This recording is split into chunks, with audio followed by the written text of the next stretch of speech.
Hello everybody, welcome to Deepak tuition centre. आज के video में हम लोग सीबीएसई 10 का जो मैथ्स का पेपर है 2024-25 का उसका सॉल्यूशन की आंसर की डिस्कस करेंगे। क्योंकि वीडियो बहुत लार्ज हो जाएगा तो इसलिए हम लोग सिर्फ सेट 1, सेट 2, सेट 3 का अलग अलग वीडियोस में और जो section A B C D E है उनका भी अलग अलग वीडियोस में डिस्कशन कर रहे हैं। तो चलिए एमसीक्यू से स्टार्ट करते हैं। पहला एमसीक्यू है, if tan 3 theta equals to √3, जो हमारा √3 है वो tan 60 डिग्री है। सो बेसिकली tan गया तो 3 थीटा इक्वल्स टू 60 डिग्री। इसका मतलब थीटा इक्वल्स टू 20 डिग्री और हम लोग को क्वेश्चन में थीटा टाइप बाई 2 बोला है। सो बेसिकली 10 डिग्री हो गया हमारा। If x is the LCM of 468, 468 का एलसीएम 24 होगा और y is the LCM of 357, 357 का एलसीएम बेसिकली इनका मल्टीप्लीकेशन है, that is 3 into 5 into 7। Multiply करो नहीं करो उतना बड़ा मुद्दा नहीं है। वैसे अगर मल्टीप्लाई करेंगे तो 105 आएगा। सो p is the LCM of x and y। So x है 24, ये है 105। सो सबसे पहले 3 से जाएगा, 3 से जाएगा 24 8 टाइम्स और 3 से जाएगा 35।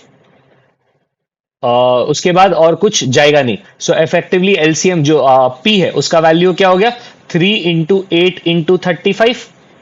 सो हम लोग को चाहिए p equals to 35x। x क्या है, 8 3 जा 24, 24 अगर इसके जगह x लिखे तो p इक्वल्स टू 35x आ रहा है। So hence a is true. तो इसके लिए मेरे को बाकी करने का जरूरत नहीं पड़ा। Find the value of k for which the system of linear equations this have infinitely many solution। मतलब 6 by 36 is equals to 1 by 6 is equals to minus 3k by minus 3। So basically k का value 1 by 6। So k का value 1 by 6। If alpha and beta are the zeros of the polynomial, इसका alpha plus beta would be minus a by 1 और का minus that is a, और alpha beta would be minus b by 1 that is minus b। तो alpha plus beta plus alpha beta is a minus b जो कि c होगा।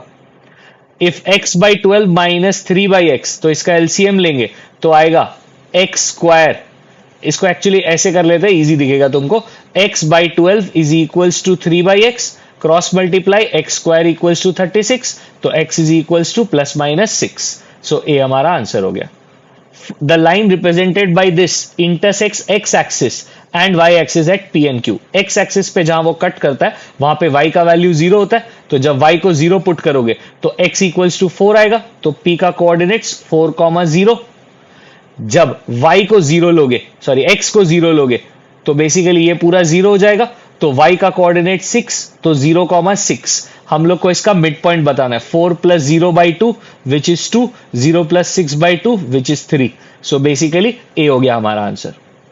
The two of the vertices of triangle P Q R का P Q हम लोग को coordinates दिया है। हम लोग को बताना है एक पॉइंट जो पी क्यू को डिवाइड करता है in the ratio 2:1। So m x two मतलब 5 into 2 10 plus n x one that is -1 divided by 2 प्लस 1 3 comma m y2 that is 2 2s are 4 plus n y1 that is 5 divided by 3। तो 9 by 3 which is 3, 5 by 4 plus 9 by 3 which is 3। तो 3,3 हमारा answer हो गया। mx2 plus nx1 by m plus n। Tangents दिया हुआ है दोनों P A P B और एक्सटर्नल पॉइंट से इंक्लाइंड है 80 डिग्री में दोनों आपस में। हमने पढ़ा है ये दोनों हाफ हाफ हो जाता है। 40 डिग्री 40 डिग्री, ये 90 होता ही है। तो ये 40 ये 90, तो ऑटोमेटिकली ये 50 आएगा। हम लोग को पी ओ ए कैलकुलेट करना है तो पी ओ ए आ गया 50 degree. So answer 50 degree. Cot theta plus tan theta, cot theta plus tan theta can be written as cos theta by sine theta plus sine theta by cos theta, जिनका अगर आप LCM लोगे sine theta cos theta और ऊपर आएगा cos square theta plus sine square theta which is 1 by sine theta cos theta. 1 by sine theta cos theta क्या होता है, कोसेक थीटा सेक थीटा। दो ट्राइंगल्स दिया हुआ है डीईएफ और पीक्यूआर, लेकिन जो डीईएफ है उसका जो कॉरस्पॉन्डिंग ट्रायंगल है डी के हिसाब से क्यू होना चाहिए, आर के हिसाब ई के हिसाब से आर होना चाहिए, तो एफ के हिसाब से पी, तो इसके हिसाब से DE by Q R is equals to E F by R P is equals to D F by Q P. So कौन सा नॉट ट्रू है? तो सबसे पहला डीई बाई क्यू आर, हाँ, D F by P Q, हाँ, तो ये तो ट्रू है। Second E F by P R, हाँ, D F by P Q, हाँ, ये भी ट्रू है। E F by R P, हाँ, डीई बाई क्यू आर, हाँ, ये भी ट्रू है। वैसे तो ऑटोमेटिकली आंसर डी हो गया, डीई बाई पी क्यू नहीं, डीई के नीचे क्यू आर होना चाहिए, तो फिर ये रॉन्ग आ गया। सो डी हमारा आंसर है। The measurements of triangle L M N और ए बी सी हम लोग को गिवन है, ए सी का साइड निकालना है। अगर ये 28 है, ये 130 है, तो ये 22 होगा, तो उसके हिसाब से ये कॉरस्पॉन्डिंग एंगल और दोनों एंगल मैच कर गया। सो हेंस हम लोग बोल सकते हैं दोनों सिमिलर है। तो इसके ऑपोजिट वाला साइड मतलब A C divided by L M should equal to इसके ऑपोजिट वाला साइड, मतलब ये 28 होएगा, which is sorry L N था ये, A C by L N is equals to A B by L M. A C का value missing है, वही हम लोग को निकालना है। एल एन का वैल्यू 72 गिवन है और ए बी का वैल्यू 5 है और ये 45 है। 5 से कटेगा 9 टाइम्स, 9 से कटेगा 8 टाइम्स, तो ए सी का वैल्यू हो गया 8 centimetre. If the volume of two cubes are in the ratio, volume of two cube होगा 4/3 pi R1 cube divided by 4/3 pi R2 cube, ये और ये कट जाएगा, R1 बाई R2 है 125 का whole cube root. So basically R1 by R2 हो गया हम लोगों का 2/5। हम लोग को रेशियो ऑफ सरफेस एरिया बोला है, surface area of sorry volume of two cubes है, स्फीयर नहीं है, सॉरी मैटर नहीं करेगा, पर आंसर सेम ही आएगा। A cube by B cube is 8/125, तो A by B is equals to 2/5 और हम लोग को उसका सरफेस एरिया बोला है, सरफेस एरिया 6a स्क्वायर होता है, तो 6b स्क्वायर 6 कटेगा, मतलब ए बी बाई का होल स्क्वायर विच इज 4/25, तो 4:25 आंसर हो जाएगा। If the area of the sector of a circle of radius 36 centimeter is 54 pi centimeter square, length of arc चाहिए, तो area is equals to 1/2 LR, area दिया हुआ 54 pi 1/2 into L into radius 36, 2 से कटेगा 18 और 18 से 3 times, तो L is equals to 3 pi centimeter. A die is thrown once, the probability of getting a number which is not a factor of 36. Die में 1 2 3 4 5 6, 1 एक factor of 36 है, 2 एक factor of 36 है, 3 भी है, 4 भी है, 6 भी है, 5 नहीं है, तो 5 के आने का प्रोबेबिलिटी क्या है? 1/6।